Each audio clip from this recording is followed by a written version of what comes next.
혹시 대강절이라는 단어를 들어보셨지요? 대강절은 대림절 또는 강림절이라고도 불리는 교회의 절기 중 하나입니다. 대강절은 도착하다 또 오다라는 라틴어 단어에서 유래했는데요. 성탄절 이전 4주 동안에 예수님의 탄생을 한 주씩 기다리는 절기입니다. 그래서 어떤 교회는 그 대림절 기간에 총 5개의 초를 이렇게 강단에 놓고 한 주에 하나씩 촛불을 켜는 이제 예전을 하기도 합니다. 그래서 마지막에는 성탄절 전에는 바로 제일 큰 촛불을 킴으로써 이제 예수님의 오심을 그 마음을 표현하는 절기인데요. 대강절은 단순히 약 2000년 전에 오신 예수님의 탄생만을 기념하는 절기는 아닙니다. 대강절의 진정한 의미는 구세주의 탄생을 기다렸던 그 마음 그대로 예수 그리스도의 다시 오심을 기다린다는 의미입니다. 하지만 우리가 대림절에만 그리고 성탄절에만 예수님의 재림을 기다리는 것이 아니라 우리는 항상 언제 어디에 있든지 예수님의 재림을 마음속에 품고 살아가야 합니다. 성경은 하나님의 기록된 말씀으로서 하나님께서 하신 약속들이 기록되어 있으며 거의 모두 다 이루어졌습니다. 민수기 말씀처럼 하나님은 거짓말을 하지 않으시기 때문인데요. 민수기 23장 19절 말씀을 제가 읽겠습니다. 하나님은 사람이 아니시니 거짓말을 하지 않으시고 인생이 아니시니 후회가 없으시도다. 어찌 그 말씀하신 바를 행하지 않으시며 하신 말씀을 실행하지 않으시랴.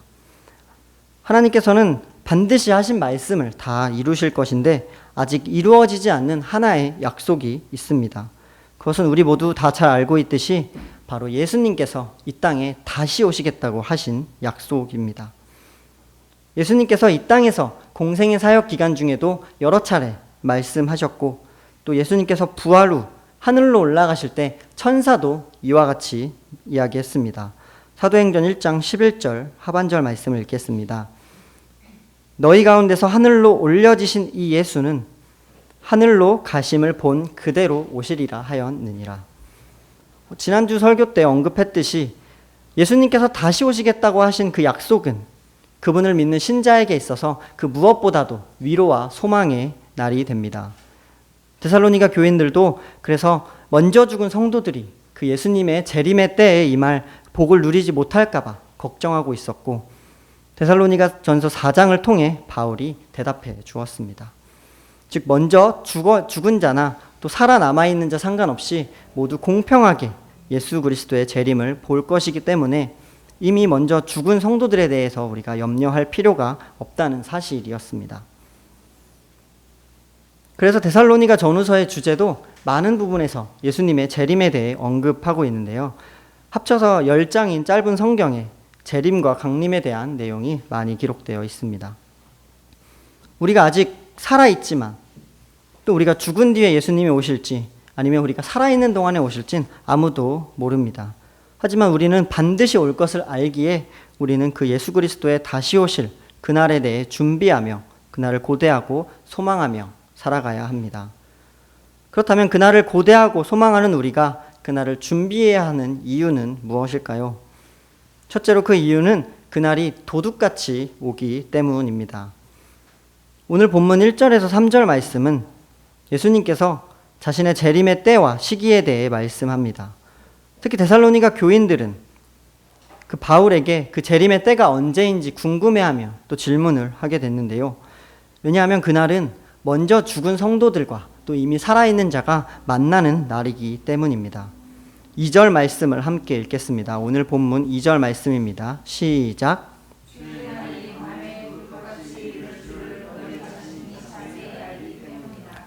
바울은 예수님의 재림의 때를 주의 날이라고 표현했습니다. 이것은 하나님께서 직접적이고 또 극적으로 이 세상에 임하시는 그 때를 표현합니다. 이 표현은 구약 성경에서도 여호와의 날이라 명칭하며 자주 예언되고 설명되었던 날인데요. 주로 선지자들이 하나님께서 그 백성을 심판하는 때로 사용되었습니다. 구약에서 이 심판은 어떤 경우에는 외세에 의해서 또 어떤 경우에는 자연재해에 의해서 이루어지기도 했습니다만 신약에서 주의 날은 예수 그리스도께서 만왕의 왕으로 오시며 모든 사람을 공평하게 심판하시기 위해 오시는 날인 것입니다. 이 주의 날에는 마가복음 16장 16절에서 말씀하셨던 것처럼 믿고 세례를 받는 사람은 구원을, 믿지 않는 자는 정죄를 받는 날입니다. 그리고 그 날은 도둑처럼 올 것이라고 이야기하고 있습니다. 원래 처음에는 설교 제목을 그날이 도적같이라고 했었는데 그 이유는 어릴 때 열심히 불렀던 찬양이 잊혀지지 않았기 때문입니다. 마지막에 본문에 맞게 다시 수정을 하게 되었습니다. 혹시 도둑을 맞아본 경험이 있으신가요? 도둑은 집에 침입을 하기도 하고 회사나 심지어 교회에도 자주 침입하기도 합니다. 약 10년, 11년 전쯤에 저희 집에 도둑이 한번 들었었는데요. 명절이라 가족들 모두 집을 떠나 하룻밤 자고 왔는데 집에 도착했더니 집이 완전 헝클어져 있는 것입니다. 너무 놀라서 무엇이 없어졌나 한번 찾아봤는데 다행히 귀중품이 없어지지는 않았고, 원래 없었던 것 같기도 하지만 귀중품이 없어지진 않았고, 제가 산지 얼마 안 된 패딩, 전기밥솥, 드라이기, 쌀 같은 생필품들이 많이 없어졌습니다. 경비실 CCTV 확인 결과 가출 청소년처럼 보이는 학생들 2명이 침입했는데 잡지는 못했습니다. 창문에 방범창은 없었는데 겨울이었기 때문에 창문을 이렇게 2개 다 잠궈놨는데 그 창문을 뜯고 들어왔습니다. 이처럼 도둑은 예상 못한 때에, 그리고 아무도 없을 때 주로 옵니다. 그리고 도둑은 자신이 미리 간다고 이야기하고 가지도 않지요. 주의 날도 마찬가지입니다. 주의 날도 예수님께서 도둑같이 임할 것이라고 예고하셨습니다. 그렇다면 주의 날은 누구에게 도둑같이 임하는 것일까요? 오늘 성경 말씀을 통해 보면 어둠에 속한 자, 즉 평안하다 안전하다 주장하면서 안일하게 사는 자들에게 임합니다. 3절 말씀을 함께 읽겠습니다. 3절 말씀입니다. 시작.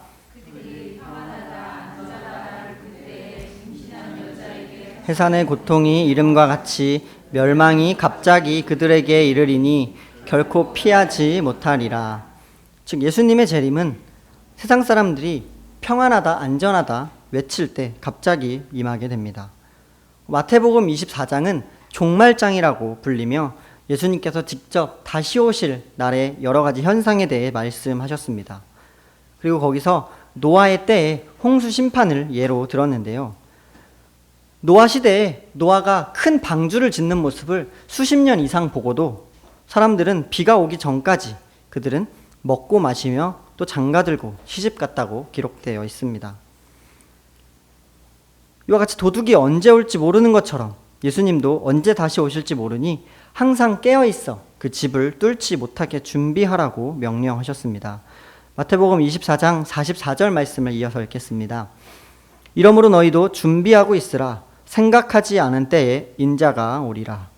왜냐하면 그날은 하늘의 천사도 모르고 그 아들도 모르고 하나님의 아들도 모르고 오직 하나님 아버지만 아시는 날이기 때문입니다. 물론 언제 오실지 예측할 수 있는 말씀이 한 구절 있습니다. 그것은 마태복음 24장 14절 말씀인데요. 이 천국 복음이 모든 민족에게 증언되기 위하여 온 세상에 전파되리니 그제야 끝이 오리라. 만약 우리가 예수님의 재림을 조금이라도 빨리 보기 원한다면 우리는 전 세계 미전도 종족 선교에 힘써야 할 것입니다.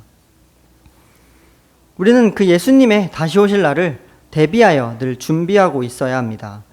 예수님이 다시 오시게 되면 그 심판대 앞에 모두 공평하게 설 것이고 그리스도와 무관한 그런 세상적인 평안과 안전은 진정한 평안과 안전이 아니기 때문입니다. 그리스도가 다시 오실 때 그런 거짓 평안과 안전에 기대어 살던 자들에게 결코 피하지 못할 멸망이 찾아올 것입니다. 그렇지만 우리는 그날을 준비하면서 공포를 가지며 무서워할 필요는 없습니다. 예수님을 믿지 않는 사람들은 멸망의 길을 가겠지만 예수님을 믿고 또 재림을 소망하고 살아가는 우리들에게는 도리어 기쁜 날이며 믿음의 결실을 맺는 날입니다. 그렇게 우리는 늘 기쁜 마음으로 예수님께서 다시 오실 날을 소망하며 준비해야 합니다. 그렇다면 예수님의 다시 오실 그날을 기쁜 마음으로 준비하는 우리의 자세는 과연 어떠해야 할까요? 둘째로 우리는 빛에 속한 자이기 때문에 늘 깨어 있어야 한다고 합니다. 5절과 6절 말씀을 함께 읽겠습니다. 본문 말씀 5절과 6절입니다. 시작. 밤이나 어둠에 속하지 아니하나니 그러므로 우리는 다른 이들과 같이 자지 않고 오직 깨어 정신을 차릴지라. 여기서 빛과 어둠을 그리고 낮과 밤을 대조시켜서 낮과 빛을 강조하고 있습니다. 5절에서의 빛의 아들, 낮의 아들은 6절에 나오는 깨어있는 사람을 의미하지요.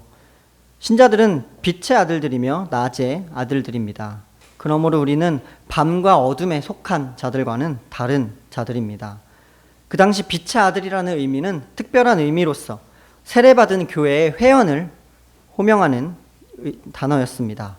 그리고 갈라디아서 3장 27절에 따르면 그리스도와 합하기 위하여 세례를 받은 자는 그리스도로 옷 입었다라고 표현하고 있습니다. 즉 믿음으로 세례를 받는 자는 세례를 받을 때 그리스도께 의하여 옷 입혀지며 빛의 자녀로서 하나님의 영역과 그의 재림의 날에 속하게 되는 것입니다. 그러므로 예수님을 믿고 세례를 받은 신자는 본질적으로 빛에 속한 자들이기 때문에 자지 않고 늘 깨어 근신해야 합니다. 믿는 자가 빛의 자녀인 것은 정말 놀라운 은혜가 아닐 수 없습니다. 그래서 사도 바울은 에베소서 5장 8절에서도 신자들을 향해 빛의 자녀들처럼 행하라고 권면하고 있습니다. 이는 곧 하나님의 영광스러운 구원의 자녀이기 때문입니다. 즉 주의 날에 심판과 멸망에 속수무책으로 당하는 불신자들과는 다른 존재인 것입니다. 빛의 자녀답게 신실함을 지키는 우리 신자들에게 있어 주의 날은 심판과 멸망의 날이 아니라 위로의 날, 소망의 날, 그리고 승리의 날이 됩니다. 그러므로 기쁜 마음으로 준비할 수 있어야 하는데 낮의 아들들, 즉 빛의 자녀인 우리는 자지 않고 정신을 차려 깨어 있어야 한다고 기록되어 있습니다. 깨어 있다는 뜻은 문자 그대로 잠을 안 자는 것이 아니라 예수님의 재림이 언제든지 도둑같이 올 수 있기 때문에 영적으로 잠들지 않고 늘 깨어 준비해야 한다는 뜻입니다. 우리가 주님을 위해 살아가고 또 예수 그리스도의 재림을 기다리면서 온 마음을 다하고 뜻을 다하고 힘을 다해야 한다는 뜻입니다. 그러기 위해서 우리는 정신을 차려서 영적으로 술 취한 사람처럼 방종하지 않고 종말을 기다리는 자처럼 행동해야 합니다. 그리고 영적인 잠이나 그런 술 취함은 밤과 어둠에 속한 자들에게나 해당되는 것입니다. 세상은 흥청망청 살기에 영적인 일에 당연히 무관심합니다. 그들은 하나님의 뜻을 알지 못하며 빛이신 그리스도를 알기를 거부합니다. 홍수 심판 때 노아의 사람들이 그랬고 또 소돔과 고모라가 멸망하기 전 그 주민들이 그러했습니다. 지금 시대도 그때와 별반 다르지 않습니다. 이 세상 사람들은 자신의 삶이, 이 세상에서의 삶이 끝인 것처럼 살아가고 있습니다. 이와 반대로 우리 신자들은 빛의 자녀이므로 낮의 아들들이므로 믿음과 소망과 사랑으로 갑옷을 갖춰임으로써 영적 전쟁에 대비해야 합니다. 오늘 본문 말씀 8절 말씀을 함께 읽겠습니다. 8절입니다. 시작.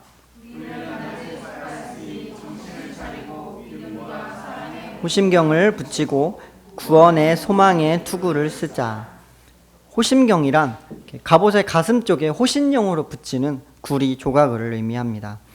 그리고 이 갑옷과 투구는 그 이사야 59장 17절 말씀을 인용했는데요. 제가 함께 읽겠습니다. 공의를 갑옷으로 삼으시며 구원을 자기의 머리에 써서 투구로 삼으시며 라고 기록되어 있습니다. 바울은 이 갑옷과 투구의 조합을 통해서 밤의 세력의 공격에 투쟁하기를 원했습니다. 이것이 바울이 에베소서 6장에서도 자세히 기록했는데요. 에베소서 6장은 하나님의 전신갑주를 취하라고 바울이 명령하고 있습니다. 그 이유는 악한 날에 너희가 능히 대적하고 모든 일을 행한 후에 서기 위함이라고 밝히고 있습니다. 즉 우리가 빛의 자녀인데 우리 스스로 우리에게 힘이 있는 것이 아니라 영적인 무기 그리고 영적인 갑옷, 즉 하나님의 전신갑주를 입고 있어야 합니다. 이 전신갑주가 우리의 힘이 되며 우리를 보호해 주기 때문입니다. 전쟁하는 데 있어서 갑옷과 방탄모자는 매우 중요합니다. 특히 군인에게 있어서 방탄모자는 총만큼 중요하다고 합니다. 또 오토바이나 자전거를 탈 때도, 또 건축 현장에서 일을 하시는 분들에게도 헬멧과 보호구는 매우 중요하고 생명과 직결된 보호구입니다. 이렇듯 구원의 소망의 투구는 예수님의 재림의 때 하나님의 심판과 진노로부터 우리를 피하며 보호해 줄 수 있게 됩니다. 오늘날 많은 믿는 자들도 영적인 수면 상태에 빠져 있다라고 표현합니다. 그 이유가 무엇입니까? 바로 하나님의 약속을 믿지 않고 예수님의 재림을 기대하지 않기 때문입니다. 신자들은 빛의 자녀로서 세상 가운데서도 정신을 차리고 영적으로 깨어 있어야 하지만 세상 사람들과 같이 어울려 살고 있습니다. 불경건하며 부도덕한 삶도 보입니다. 노아의 때가 지금이고 롯의 때도 지금인 것입니다. 어둠에 속한 사람들은 지금 이 세상이 끝이고 심판이 없다라고 속삭이지만, 평안하고 안전하다라고 외치지만 실제로 예수님의 재림은 도둑처럼 반드시 다시 오실 것이고 모든 사람을 공평하게 심판하실 것입니다. 그러므로 우리는 빛의 자녀로서 하나님의 군사처럼 하나님의 전신갑주를 입어야 합니다. 그러므로 우리가 깨어 있어야 합니다. 군인이 밤에 보초를 서기 위해 밤에 깨어 있는 것처럼 예수님의 재림을 기다리는 우리 신자들도 깨어 있는 근신이 필요합니다. 하나님에 대한 믿음을 지키며 성도에 대한 사랑을 베풀며 살아가는 삶입니다. 구원이라는 소망의 투구를 쓰고 의롭고 진실하게 살아가야 합니다. 우리의 생활이 너무 평온하여 혹시 세상 속에서 너무 안일하게 살아가지는 않는지, 또 영적으로 깨어있지 못한 삶은 아닌지 한번 생각해 보시기 바랍니다. 그렇다면 이것이 예수님의 다시 오실 그날을 기쁜 마음으로 준비하는 자세의 전부일까요? 마지막으로 우리는 사랑과 믿음으로 서로 건면하며 덕을 세우는 공동체가 되어야 합니다. 9절 말씀을 함께 읽겠습니다. 본문 9절 말씀입니다. 시작. 오직 우리 주 예수 그리스도로 말미암아 구원을 받게 하심이라. 하나님께서 우리를 세우신 목적, 즉 하나님의 섭리 가운데 우리를 택하여 불러주신 목적은 우리 주 예수 그리스도를 통한 구원을 소유하게 하신 이유를 가지고 있습니다. 예수님께서는 그와 함께 살게 하셔서 죄로부터 구원하시기 위해 우리를 위해 죽으신 것입니다. 예수님도 공생의 사역 중 제자들을 선택하셨을 때 그 선택하신 목적이 바로 그들과 함께 계심이 위함이었다라고 마가복음 3장에 기록되어 있습니다. 그리고 믿지 않는 자들은 심판을 받아 죄의 형벌을 받을 것이지만 믿는 신자들은 구원을 주셔서 영원한 생명을 얻게 하실 것입니다. 이 구원의 목적을 위해 우리 하나님 아버지께서는 그의 아들 독생자를 이 땅에 보내셨다고 요한복음 3장 17절에 기록되어 있습니다. 요한복음 3장 17절 말씀을 읽겠습니다. 하나님이 그 아들을 세상에 보내신 것은 세상을 심판하려 하심이 아니요 그로 말미암아 세상이 구원을 받게 하려 하심이라. 아멘. 하나님께서는 우리가 죄와 사망의 종노릇하기를 원하지 않으십니다. 그렇기에 그분은 우리를 위해 고통당하시며 십자가에 죽으셨습니다. 그분이 우리 때문에 십자가를 지신 이유가 바로 여기에 있습니다. 그러므로 구원은 우리 자신의 노력이나 외적인 자격이 아닌 하나님의 섭리이며 오직 그리스도를 통한 것임을 강조하고 있습니다. 이것이 복음의 핵심이며 우리가 전파해야 될 복음입니다.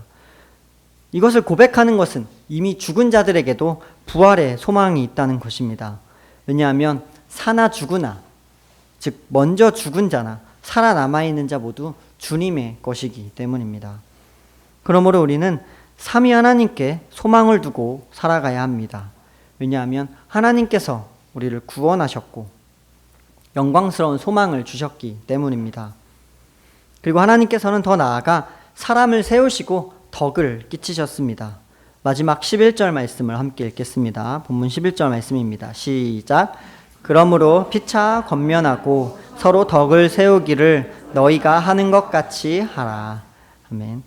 우리가 이것을 믿을 때 우리가 서로 덕을 끼치며 살아갈 수 있습니다.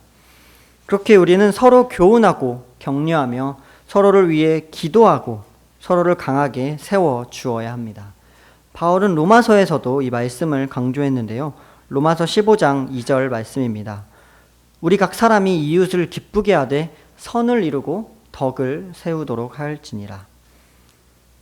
즉 예수님의 재림의 날을 기다리는 공동체가 그날을 준비하겠는데 혼자 준비하는 것이 아니라 함께 준비하라고 권면하고 있습니다.